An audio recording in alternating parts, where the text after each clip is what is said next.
Hello, ladies and gentlemen. Mighty Benaya here, back with the Horse Force Merchant of Menace game. I'm really enjoying this game. I'm really excited, and I actually caught it 3 minutes before day change. So I'll go through all of my day change activities with you, so we can see and get first reactions on everything together. But while we wait, I wanted to put out a couple of funnies. So the last video that Spankerton put out, he was talking about, horses and why do factories make horses faster. And it reminded me, the way that he was talking, it reminded me of a quote, an actual quote from World War One. And it was during the middle of the war. There was, if I remember correctly, some socialist and anarchist ideologies that started springing up. And the phrase that came around was, what if they threw a war and nobody came? And what I would say, the question for this game is, what if they threw a war and only the horses came? So, Spankerton, the reason that factories make your horse production faster is because we have to mount the Gatling guns somewhere, and those have to get produced because the riders aren't coming to the war, only the horses are coming to the war, and that is the reason, nay, the requirement of why you have to have factories to speed up your horse production. I don't know that that's like, I'm being silly here, but I thought that was really funny. So a couple of things in the minute that we have that have been going on. I declared war on on Manchuria, on Colonel Muhammad.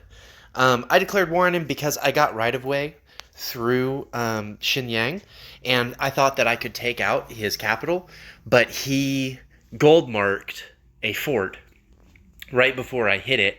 And it looks like, oh, no, it's out of vision. He gold marked a fort right before I hit it, and so I took severe casualties, and he did not. So let's actually look at the casualties that I took. So yeah, 55 versus 16. I took out 16 of his troops. When I attacked it, he had 7, and he rushed the fort and rushed like 30, 40 troops in there. So this is a level 2 fort. I'm not concerned about him retaliating anytime soon. I am mildly concerned about this stack, this Japanese stack that's right here. But that was a failed attempt. It's not like I lost much. I lost a little bit. Like, I lost troops, but those troops weren't doing anything. And if I took Harbin, his capital, then that's just going to lower his morale, and that's going to mean that I'm going to take all of his provinces in the long term, not in the short term. But yeah, so day change should be happening now. It's processing. While it's processing, I will talk briefly about the game that I want to run. So Spankerton mentioned it. I think that it would be a blast to have an espionage-only game. A game where we relied on espionage to take provinces. So we could take capitals, just like I attempted to do here. Like, there's no problem because you can't espionage those. You can take any capitals that you want. I would even say you can build any units you want, right? So I'm operating under a little bit more of a stringent unit production.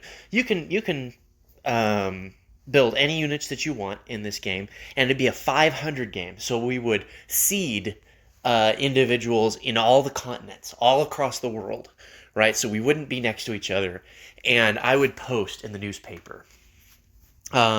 Sometime, maybe daily, maybe every other day, an advertisement selling our espionage skills, and just like I'm doing in this game, and saying, hey, if you want espionage work, then hire us out, and we will do the work for you. We will send spies in, and these are our rates. And the only way you can conquer provinces is if they revolt to you, or if they're gifted to you as payment for espionage work. And so they'd reach out to me, and then I would direct them to their nearest seeded player. So, say I am in, well, let's say I'm Korea, right? Because that's where I'm at, and they're in Europe, and they say, hey, I could use some espionage help. Well, I'd be like, okay, well, let me direct you.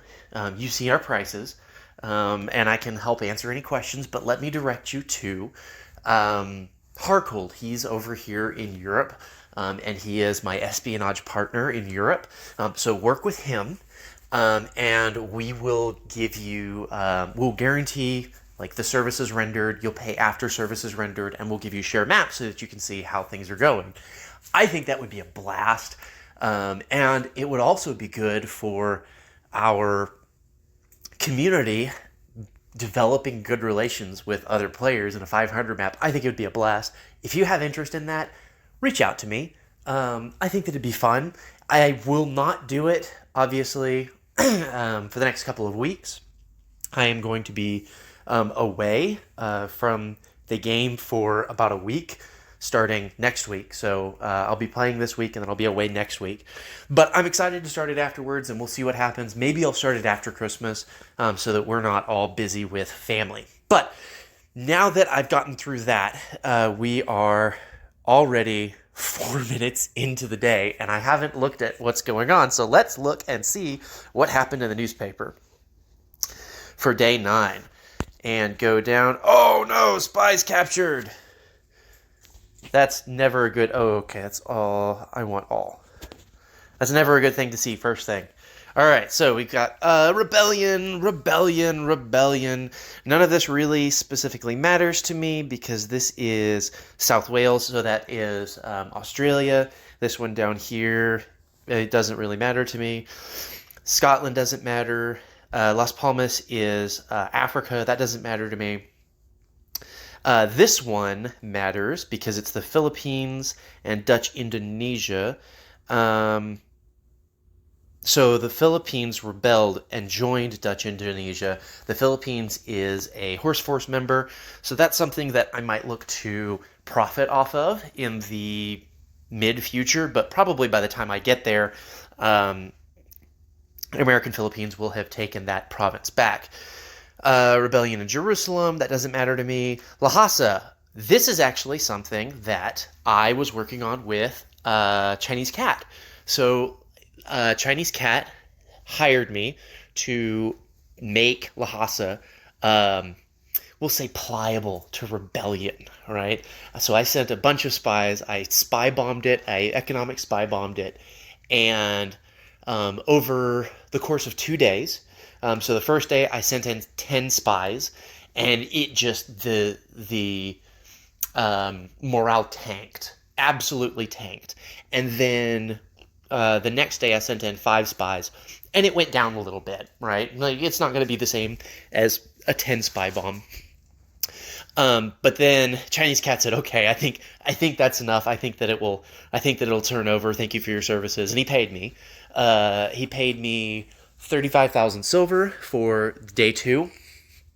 As a little bonus. He was very happy with the way that things worked out. And then he also gave me a province for my services. And I'll show you that province here in a little bit. Rebellion, Italian East Africa, and Sudan doesn't really matter to me. Poor Spankerton had a regiment killed in an uprising. Doesn't really matter to me. Fortress damage. Okay, so here's where we could be. We could be seeing some losses. So I lost 1 spy on an eco-sabotage to Nanchang, which means I lost 20,000 silver. That's it. 20,000 silver, and they know that I have spies there. So that's, moderately bad, but it's not the end of the world. I can make that up pretty easily with just selling grain. And I'm at 191,000. I'll actually show you what I spent just over the day. I don't know if you noticed or not, but it's pretty hefty. Factory damaged. I don't know where that is. Cusco. Okay, so that is South America. Factory damaged. It's rough, but not the end of the world. And then I had 2 spies captured in Shanghai. So that is 20, 30, 40,000 that I am down. A mysterious explosion destroyed large amounts of lumber in Nanking, which now belongs to Mongolia. I don't think I had. I That might have been me, and if that was Mongolia, I'm sorry. I didn't think that I had any spies there. I will check here in a few minutes. Barracks damaged, so that is military sabotage. Um, in India, workshop damaged, so military sabotage again, and that's in that one's going to be in Australia. Spy captured. Mongolia spy was captured by the Far Eastern Republic. And then, for some reason, Japanese tax revenue got stolen in Jeju. I wonder who could be picking on those poor Japanese in such vast numbers. Explosion destroys production. That was definitely me. Lumber in Nanchang, that is where my spy got captured. Some barracks damage because of lack of supplies. This is telling that they have zero grain, and so that's why their barracks stopped working, which is part of the reason that grain prices are expensive. Same here in, I believe that is Madagascar and Shenyang. That is next to me. That's the AA next to me. Spy captured from Far East Republic. So several spies captured. There is some tax revenue stolen. So there's a lot of spy work going on. And look at that. Oh no, a mysterious explosion. Vast amounts of oil in Shanghai. Who could do that? And then this says 119 spies on economic sabotage mission were captured.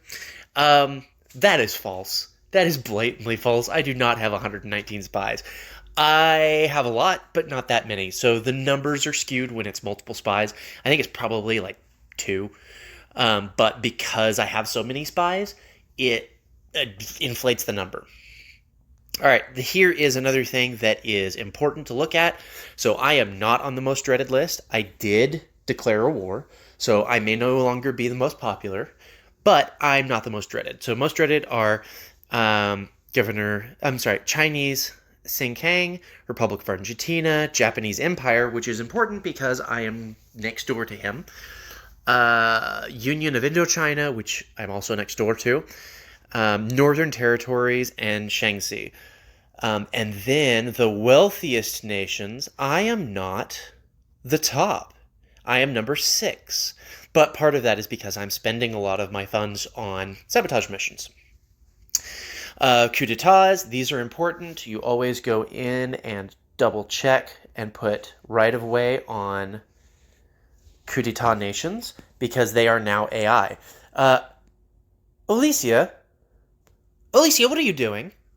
Why did you go AI? I'm going to have to talk to you about that. Shame on you. How dare you? But that is all that is in the newspaper. Let's check the espionage report. I am not in any Mongolian territories. So it was not me. Yes. So no worries there. Let's look at the report. So day 9, that's not me, that's somebody else. We lost contact to a number of spies to Mongolia before they could execute their missions. Now I'm confused. I might have had 5 spies in Mongolia and they got captured and they executed their missions, decreased morale. I'm sorry, Mongolia. What must have happened is I must have had them there. Hello everyone, Mighty Benaya. Sorry, slight interrupt. I have it so where when I shake my phone, it stops, and I accidentally shook my phone. But all I was saying was, Mongolia, you must have taken the province before the day changed, and I didn't notice, and I didn't remove my troops. I apologize. I revealed all armies for Far Eastern Republic, in addition to I was sabotaging, but there's nothing to sabotage anymore. That's not me. Union of Indochina. I destroyed a bunch of oil and I stole a bunch of money, but unfortunately, I did not reduce the morale. But here's the thing, Jeju, I reduced the morale by a bunch. And then Nanchang, I reduced the morale by a bunch. So let's see what the morale is currently. Here's Jeju, and it went down to 14%. It was at, I believe, 26% earlier. So this is in danger of revolting. It's in danger of revolting to me because I am the closest high morale, high popularity nation. I still have 3 eco spies here. That is strange. I am sorry, Mongolia. You did. I do remember this. I was trying to get that to revolt to me, and you captured it. So my apologies. This was given to me, Wuhan. This is the province that I was just trying to get to revolt, and look at the American Philippines sneaking in and grabbing my territories. That's okay. I have other prospects. Most of my prospects will need to lay north once I receive this province. I did get shared map from this AI, but they will probably have to go. And on down the line, I am also sending several troops to help out in Central America because there was a call to arms to help our Central American allies make sure that they stay solvent against this threat of South America. In other parts of the world, everything seems to be going well. And I'm just really enjoying this game. I hope that it wasn't too much of a drag going through all of the newspaper articles and all of the results of the espionage. I'm not going to do that every time, but every once in a while it's nice to show you exactly what I'm looking at and exactly what I'm doing at the beginning of the day. As a brief follow-up to one other thing that Spankerton said on his recent video, I will be in Neosho, Missouri, February, I believe it is the 5th, for ArtCon. Neosho is in the southwestern corner of Missouri, so close to Kansas, close to Arkansas, close to Oklahoma. ArtCon, the event that is being hosted, it's like a tiny miniature Comic-Con. If you're familiar with the San Diego Comic-Con, they do have people that they will invite periodically. A couple years ago, they had somebody from Stargate show up. So obviously not big name actors or anything like that because it's a little small town that hosts an event. But I run the D&D tables. So that's something that I've done for several years, and I mentioned it because I knew that Spankerton was nearby. I mentioned it to him and said, hey, Spankerton, if you are in the area, I'm going to be at this event, and I'd love to meet you. And he went all in, and I was not expecting for him to buy a table. I don't think that he is going to make any money off of it, but I think we're going to have fun. I won't be able to spend a ton of time with him because, again, I'm running tables and I've got a lot of responsibilities that I'm doing, but it's going to be great to meet him. And if you are in the area, I would love to meet you too. It'd be great to get together with some people in our community. I'm definitely going to buy a shirt. At this point, I'm going to enjoy the finishing up this game, but I hope to see, I'm excited to see him then, and I hope to see all of you then, or some of you then. Soli Deo Gloria, and I'll see you next time.